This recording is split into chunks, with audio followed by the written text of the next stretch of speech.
Friends, ഇന്ന് നമ്മുടെ റേച്ചലിൻ്റെ ആളുടെ പ്രിപ്പറേഷൻ ഉണ്ട്, അതിൻ്റെ പ്രസംഗമുണ്ട്, നമുക്ക് കാണാം. നമസ്കാരം, എൻ്റെ പേര് റേച്ചൽ ജോർജ്. ഞാൻ 3ാം ക്ലാസ്സിൽ പഠിക്കുന്നു. ഇന്ന് ഞാൻ ഇവിടെ പറയാൻ പോകുന്ന വിഷയം എൻ്റെ കേരളം, അഥവാ ദൈവത്തിൻ്റെ സ്വന്തം നാട്.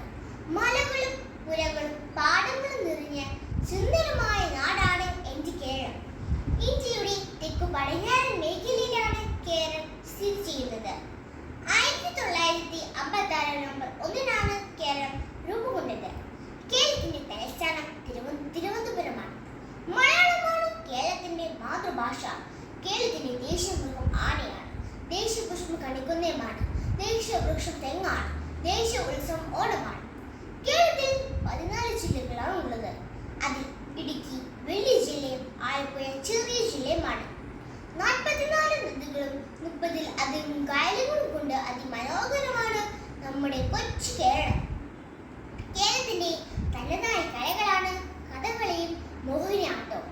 കേരളത്തിന്റെ അയൽ സംസ്ഥാനമാണ് കർണാടകയും തമിഴ്നാടും. നമ്മുടെ സംസ്ഥാനത്തിന്റെ പ്രധാന തുറമുഖമാണ് കൊച്ചി. കൊച്ചിയെ അറബിക്കടലിന്റെ റാണി എന്ന് വിശേഷിപ്പിക്കുന്നു. ഇന്ത്യയിലെ 1ാമത്തെ മുസ്ലിം ദേവാലയവും ക്രൈസ്തവ ദേവാലയവും സ്ഥിതി ചെയ്യുന്നത് നമ്മുടെ കൊച്ചു കേരളത്തിലാണ്. കേരളത്തിൽ ജനിച്ചതിൽ ഞാൻ അഭിമാനിക്കുന്നു. ഇത്രയും പറഞ്ഞുകൊണ്ട് ഞാൻ എൻ്റെ വാക്കുകൾ നിർത്തുന്നു.